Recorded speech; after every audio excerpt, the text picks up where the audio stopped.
रोजाना सबसे पहले अनुपमा सीरियल देखने के लिए हमारे चैनल को सब्सक्राइब करें। एपिसोड के स्टार्टिंग में हम देखते हैं दिग्विजय खाना खाता है ताकि प्रेरणा को थोड़ा अच्छा लगे। सब लोग प्रेरणा के चारों तरफ ही होते हैं। यहाँ पर माही प्रेरणा को फूल लाकर देती है। अंश और बाकी के लोग प्रेरणा को चॉकलेट लाकर देते हैं।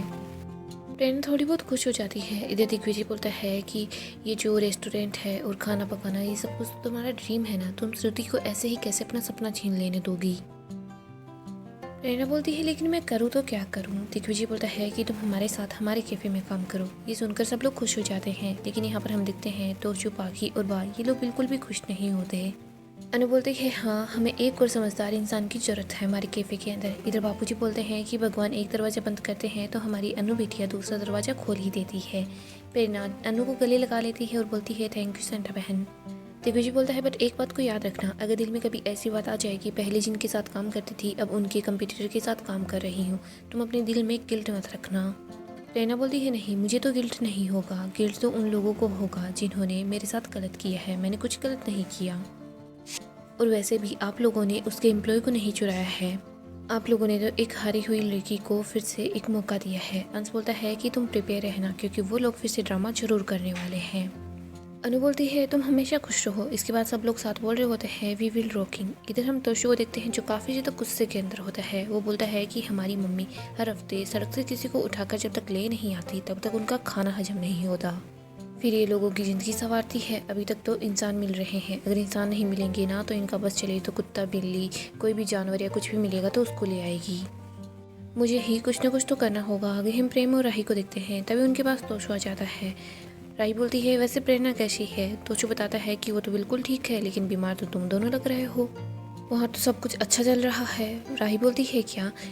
तोशु बताता है कि हाँ, वो दिग्विजय जी गाना गा रहे हैं और वो प्रेरणा पता नहीं उसने कौन सी गोलियाँ खा ली, वो तो बिल्कुल ठीक है। उल्टा उसको घर के अंदर एंट्री मिल गई, नई जॉब मिल गई, नई फैमिली मिल गई है। ये सुनकर राही और प्रेम काफ़ी हैरान होते हैं। तोशु बोलता है प्लीज़ किसी को बताना मत। क्या है ना कि मैं भी 4-5 गोलियाँ खा लूँगा, क्या पता मेरा भी भला हो जाए। तभी यहाँ पर श्रुति आ जाती है। श्रुति बोल रही होती है राही प्रेम, मैंने तो पहले ही बोला था ये प्रेरणा है ना, ये उन लोगों से पहले से मिली हुई है। मुझे लगता है उस अनुपमा ने जानबूझकर प्रेरणा को यहाँ भेजा था ताकि वो हमारी कैफ़े की इन्फॉर्मेशन निकाल सके। तो जो बोलता है कि आप 100% ठीक बोल रही हो। मम्मी बहुत ज़्यादा सातिर खिलाड़ी है, ऐसे गेम खेलना तो उनकी आदत ही है। श्रुति बोलती है उसकी दूसरी हॉबी है बेटियाँ बनाना। राही ने अनुपमा का हाथ ही क्या छोड़ा, उसने तो प्रेरणा से राही को रिप्लेस ही कर दिया। प्रेम बोलता है यहाँ पर हम लोग उसके बारे में सोच सोच कर परेशान हो रहे थे। इधर राही बोलती है मम्मी इस सिचुएशन में भी अपने बिजनेस के बारे में ही सोच रही है। इधर तोशु बोलता है कि मम्मी तो मम्मी है, वो दिग्विजय है ना, वो जितना दिखता है उससे भी ज़्यादा चंट है। राही बोलती है बस प्रेम, हमें जितना रोना था हम रो लिए, लेकिन अब हमें इस कैफ़े को इतना ऊपर लेकर जाना है कि मम्मी जब इस कैफ़े को देखे ना तो उनकी गर्दन में मोच ही आ जाए। मम्मी ने पीछे से वार किया है ना, लेकिन हम उनको सामने से हराएंगे। हम इस कंपटीशन में उनको हरा कर मानेंगे। प्रेरणा और मम्मी दोनों ही अच्छे सेफ हैं, लेकिन हम भी उससे कम नहीं हैं। प्रेम, हम अपनी ऐसी तैयारी करेंगे कि सिर्फ जीत हमारी ही होगी और किसी की नहीं। इधर तोशु खुश हो जाता है। वो बोलता है कि वाह, मैंने तो आग लगा दी है। अब मैं जल्दी से यहाँ से जाता हूँ, अगर मम्मी ने देख लिया ना तो चप्पल मारेगी। तोशु चुपचाप वहाँ से निकल जाता है। इधर हम अनु और बाकी लोगों को देखते हैं। अंश बोलता है कि आज से हमारा कैफ़े और भी ज़्यादा अच्छा चलेगा क्योंकि आज हमें इंस्पिरेशन मिली है। माही बोलती है कौन सी इंस्पिरेशन। अंश बोलता है अरे चलो मैं हिंदी में बोलता हूँ क्योंकि आज हमें प्रेरणा मिली है। सब लोग बहुत ज़्यादा खुश होते हैं। अनु बोलती है वेलकम टू लव यू जिंदगी कैफे प्रेरणा। दिग्विजय बोलता है एंड अनु की रसोई। सब लोग काफ़ी खुश होते हैं। ईशु बोलती है कि ये वाला मुकाबला तो हम लोग ही जीतेंगे। इधर हम प्रेम, राही, श्रुति को देखते हैं। ये सब कुछ देख रहे होते हैं। प्रेम बोलता है कि राही तुम फिक्र मत करो, ये जो कंपटीशन है ये तो सिर्फ हम ही जीतेंगे क्योंकि वो लोग इस कंपटीशन में पार्टिसिपेट ही नहीं कर पाएंगे। राही बोलती है क्या। प्रेम बोलता है कुछ भी नहीं। इधर राही सोचती है कि मुझे ऐसा क्यों लगा कि प्रेम ने ऐसा बोला था कि वो लोग कंपटीशन में पार्टिसिपेट नहीं कर पाएंगे, या फिर शायद मैंने कुछ गलत ही सुन लिया। इधर प्रेम सोच रहा होता है कि प्रेम तुझे ज़्यादा नहीं सोचना है। अगर वो लोग पीठ पर वार कर रहे हैं तो तू भी पीठ पर वार कर। तूने उनका फोन चुरा कर कुछ भी गलत नहीं किया। इधर हम अनु को देखते हैं जो कान्हा जी की आरती कर लेती है। वो बोलती है कि प्रेरणा अब कुछ भी नहीं सोचना है, बस कंपटीशन पर फोकस करना है क्योंकि कंपटीशन सिर्फ हम ही जीतेंगे। हम लोग बहुत खुश होते हैं, लेकिन अनु अचानक से अपसेट सी हो जाती है। इधर हम प्रेम को देखते हैं जो उस फोम को जला देता है। वो बोल रहा होता है कि अनुपमा जी अब आसमान छूने चली थी ना, लेकिन कैसे छुएंगी क्योंकि आपकी सीढ़ी तो जल चुकी है। उस फोम को जलाकर गिरा देता है। आगे हम साफ फैमिली का सीन देखते हैं। यहाँ पर तो काफ़ी खुश होता है। वो बोलता है कि परी राजा, तुमने तो मुझे बहुत अच्छी खबर दी है। ये बोलता है तभी तो मैं यहाँ पर जल्दी से आ गया। मैंने परी का हाथ पकड़ा और इसे यहाँ पर ले आया। इधर तोश बोलता है कि तुम देखना, मैं इस दुनिया का सबसे कूल नानू बनूंगा। इधर बापूजी बोलते हैं आज मैं कान्हा जी के सामने दिया जलाकर प्रार्थना करूंगा कि इस गधेड़े के मुंह से जो बात निकली है वो सच हो जाए। तो अशु बोलता है बापूजी जो हो रहा है वो देखिए ना, अब कोठारी खानदान में सबसे पहला ओहदा प्रेम और राही के बजाय परी और राजा का होगा। तो फिर परी और राजा इनका ओहदा बढ़ जाएगा, वो प्रेम और राही से ऊपर होंगे। बात अशु का कान पकड़ती है, उसको बोलती है कि गधेड़े, तेरे लक्षण देखकर दुनिया तुझको कूल नानू नहीं फूल नानू बोलेगी। बा बोलती है तोशु तो यहाँ से हट ही जा। इधर बा परी के पास बैठ जाती है और बोलती है परी राजा, जो शुरुआत के दिन होते हैं उनमें खास ध्यान रखना होता है। अच्छा हुआ तुम लोगों ने हम लोगों को बता दिया, अब हम लोग बड़े हैं ना, हम सब तुम लोगों का अच्छे से ख्याल रखेंगे। ऐसे एक्साइटेडमेंट के अंदर सोशल मीडिया पर कोई फोटो वोटो या फिर कुछ भी पोस्ट मत कर देना, लोकी ही रहना। बापूजी बोलते हैं लोकी। इधर इशू बताती है बापूजी पा ये बोल रही है थी लोकी। मुझे बोलता है कि वाह हम सब समझ गए हैं। इधर हम परी को देखते हैं जो कि अपसेट ही होती है। वो बोलती है कि अनुमा कहाँ पर है। तभी अनु आ जाती है जो दौड़कर परी के पास आती है, उसको गले लगा लेती है।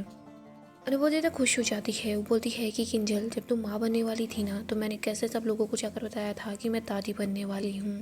अनु खुशी के मारे उछल रही होती है। वो बोलती है कि देखो ये कब हमारी गोद में आई, अब इसका बेबी हमारी गोद में आएगा। अनु बोलती है परी तुझे किसी की भी नजर ना लगे। इसके बाद परी अनु का हाथ पकड़ लेती है। तभी इधर राजा बोलता है कि मैं आपसे थोड़ा सा लेट मिला हूँ, लेकिन प्लीज़ मेरे साथ भी खुशी बांट लीजिए।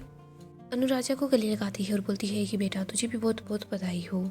अनु राजा और परी दोनों को गले लगा लेती है। तभी तोशु आता है और बोलता है कि मम्मी आप मेरी बेटी से दूर ही रहिए। वो परी को अनु से दूर कर देता है। मम्मी मैं नहीं चाहता कि परी के बच्चे पर आपकी परछाई ही पड़े। परी बोलती है कि पापा। किंजल परी को अपनी तरफ करती है और बोलती है तोशु मैं नहीं चाहती परी पर और परी के बच्चे पर तुम्हारी परछाई पड़े। इधर राजा बोलता है पापा इस बच्चे का बाप मैं हूँ, तो फिर मैं डिसाइड करूँगा उस पर किसकी परछाई पड़नी चाहिए या फिर किसकी नहीं पड़नी चाहिए, आप बस उसके नाना हो। इधर अनु बोलती है अगर किसी की परछाई पड़ने से बच्चा उसके जैसा हो जाता है तो तू और तेरी बहन जिंदगी भर मेरी उंगली पकड़ कर चले हो, तो तुम लोगों में मेरे एक भी लक्षण क्यों नहीं है। अनु बोलती है परी पूछ ना, तेरे इस बाप से पूछ और इसकी इस बहन से पूछ। मैंने तो इन दोनों को पूरी जिंदगी बस संस्कार ही सिखाए हैं, लेकिन इनके वो संस्कार है कहाँ।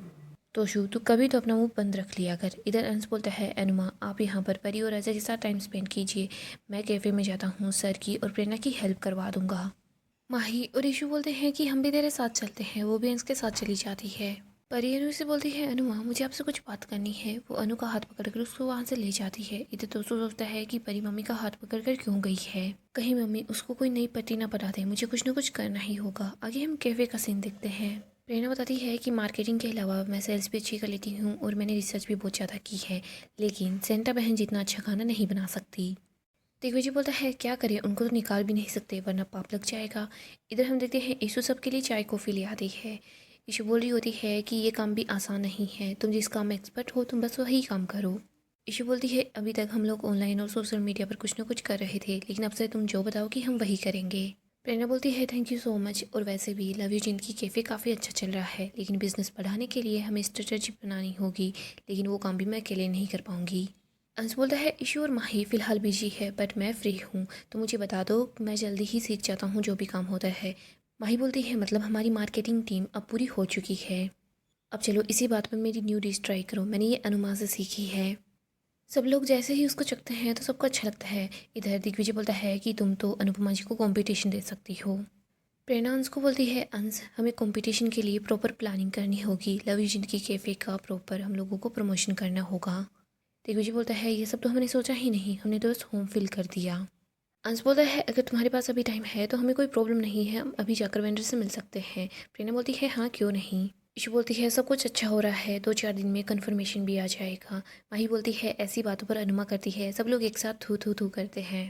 दिग्विजय बोलता है देखो तुम लोग कितनी ज़्यादा बातें करते हो, काम पर तो ध्यान नहीं देते हो, जाओ जाकर काम करो, और ये जो डिब्बा है ना ये मुझे दे दो। दिग्विजय बताता है ये सच में बहुत अच्छा बना है। दिग्विजय माही के हाथ का बनाया हुआ खाना खा रहा होता है, वो काफ़ी ज़्यादा खुश होता है। पंकु ये देखकर और भी ज़्यादा खुश हो जाता है। इधर हम देखते हैं प्रेरणा जा रही होती है, वो अचानक से गिरने वाली होती है बट अंश उसको गिरने से बचा लेता है। वो लोग जैसे ही कैफ़े से बाहर निकलते हैं तो प्रेम और राही को देखते हैं, उनके साथ उनके कस्टमर भी होते हैं। अंश और प्रेरणा प्रेम और राही को इग्नोर करके वहाँ से चले जाते हैं। राही बोलती है, प्रेम हम लोग तो प्रेरणा से मिलने के लिए मरे जा रहे थे, लेकिन इसने तो अपना काम भी शुरू कर दिया है।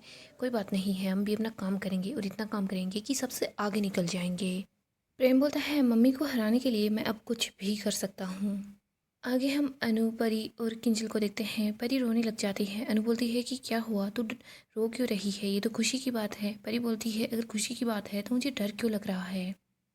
अनुमा, खुशी के मारे आंसू भी आ जाते हैं, लेकिन मुझे इतना ज़्यादा डर क्यों लग रहा है। अनु बोलती है, खुशी सबको दिखाई देती है। परी बोलती है, मतलब औरों को भी डर लगता है। अनु बोलती है कि हाँ, जीवन की छोटी छोटी बातों में भी डर लगता है, और ये तो इतनी बड़ी बात है। अनु परी को समझाती है। वो बोलती है कि जब हम नया हेयर कट करवाने जाते हैं तो हम सोचते हैं पता नहीं ये कैसा लगेगा, तो फिर ये तो जीवन बदलने वाली बात है, इसमें तो डर लगना ही चाहिए। परी बोलती है, अनुमा मैं तो बिल्कुल भी रेडी नहीं हूँ इतनी बड़ी जिम्मेदारी के लिए। ना मैं मेंटली रेडी हूँ और ना ही मैं फिजिकली रेडी हूँ। अभी मेरा इतना वेट है तो प्रेगनेंसी के बाद मेरा वेट कितना ज़्यादा बढ़ जाएगा। पर ये काफ़ी ज़्यादा डरी हुई होती है। वो बोलती है, प्रेगनेंसी में बहुत कुछ होता है, मैंने इंटरनेट पर देखा है, अगर मुझे और बेबी को कुछ हो गया तो। अनु बोलती है कि देख तू भी कैसी बातें कर रही है। परी रो रही होती है। अनु उसको गले लगा लेती है। परी बोलती है, अनु माँ मैंने अभी तो अपना काम शुरू किया था, मेरा करियर अभी तो शुरू हुआ था, और उसके बाद मैं अगर मैं काम नहीं कर पाई तो। किंजल बोलती है, प्रेगनेंसी के बाद भी तुम काम कर सकती हो, मैंने भी तो किया था। परी बोलती है, और अगर मैं नहीं कर पाई तो। किंजल बोलती है, तू शांत हो जा और लंबी सांस ले। परी बोलती है, मम्मी सांस ही तो नहीं ले पा रही ना। परी बोलती है, घर में सब लोग हैं, मोरी बा है, राजा है, पापा है, सब लोग हैं, लेकिन वो समझ क्यों नहीं रहे। प्रेगनेंसी मेरी है और वेट गेन मेरा ही होगा, और मुझे लगता है कि मैं ये सब कुछ नहीं कर पाऊंगी। अनुमा, मुझे लगता है मेरे लिए सब कुछ बहुत ज़्यादा मुश्किल होगा। परी बहुत ज़्यादा घबराई हुई होती है। आगे हम कैफ़े का सीन दिखते हैं। यहाँ पर एक कस्टमर होता है जो काफ़ी गुस्से में होता है। वो बोलता है कि ये खाना है क्या, मैनेजर कहाँ पर है। तभी राही उसके पास आ जाती है। बोलती है, मैं यही हूँ। कस्टमर बोलता है कि शेफ़ को बुलाओ, ये ऐसा खाना बनाते हैं क्या। प्रेम यहाँ पर आ जाता है। वो बोलता है कि सॉरी सर, मैं अभी आपको दूसरी डिश बना कर देता हूँ, आप यही ऑर्डर करेंगे या फिर कुछ और। कस्टमर बोलता है, तुम लोग ऐसे खाना सर्व करते हो क्या, खाना ठंडा हो गया उसके बाद तुम लोगों ने बस गर्म कर दिया और कस्टमर को परोस दिया। कस्टमर बोलता है, तुम ऐसा खाना बनाते हो और अपने आप को शेफ़ बोलते हो। कस्टमर गुस्सा होकर वहाँ से चला जाता है। वो बोलता है कि मैं सबको तुम्हारे बारे में बताऊंगा। इधर प्रेम बोलता है, राही कस्टमर गलत नहीं है, हम रोज़ सब्जियों को बॉईल करते हैं उसके बाद फ्रीज करते हैं। राही बोलती है, लेकिन प्रेरणा तो रोज़ जाकर सब्जी मंडी से सब्जी लेकर आती थी, वो भी फ्रेश। इधर श्रुति बोलती है, और आने जाने की कॉस्ट भी लगती थी। श्रुति बोलती है, कम ऑन गाइस, ये बिजनेस है, और बिजनेस में जब तक कॉस्ट नहीं काटा जाएगा तो फिर फ़ायदा कैसे होगा। और वैसे भी 5 स्टार होटल वगैरह होते हैं ना, इनमें बल्क में ही सामान खरीदा जाता है और उसको फ्रिज में रखा जाता है। तुम लोगों को क्या लगता है वो लोग हर रोज़ जाकर सुबह सुबह फ्रेश सब्जियां लाते हैं, ऐसा कुछ भी नहीं होता। और प्रेम, तुम ही बताओ, अगर खाना ख़राब था तो क्या तुम सर्व करते, नहीं करते ना। प्रेम बोलता है कि श्रुति जी, खाना ख़राब नहीं था लेकिन फ्रेश भी नहीं था। प्रेम बोलता है कि बड़े होटल में लोग भी बहुत ज़्यादा आते हैं, इसीलिए सामान भी बल्क में आता है, लेकिन हमारे यहाँ कैफ़े में अभी कम लोग आ रहे हैं, तो क्या हम उन लोगों को बस फ्रेश खाना भी नहीं खिला सकते। राही बोलती है, शो मुझे लगता है प्रेम बिल्कुल ठीक बोल रहा है, हमें कस्टमर्स को फ्रेश खाना ही देना होगा, क्योंकि अगर इन लोगों ने बुरे रिव्यू लिख देना तो जो कस्टमर आ रहे हैं वो भी यहाँ नहीं आएंगे। श्रुति बोलती है, राही एक कस्टमर के रिव्यू से कुछ भी नहीं होगा, कुछ भी नहीं बिगड़ने वाला। हम यहाँ पर बिजनेस चलाने के लिए बैठे हैं, कोई दान पुण्य करने के लिए नहीं बैठे हैं। अगर हमने अपना बिजनेस ठीक से नहीं चलाया तो हमारे पास प्रॉफिट कैसे आएगा। इधर हम अनु को, परी को और किंजल को देखते हैं। अनु बोलती है, परी जब मैं प्रेग्नेंट हुई थी ना तो मैं भी बहुत ज़्यादा डरी थी। इधर किंजल बताती है कि तू मेरे पेट में थी तो मैं भी बहुत ज़्यादा डरी हुई थी, मैं तो थर थर काँपती रहती थी।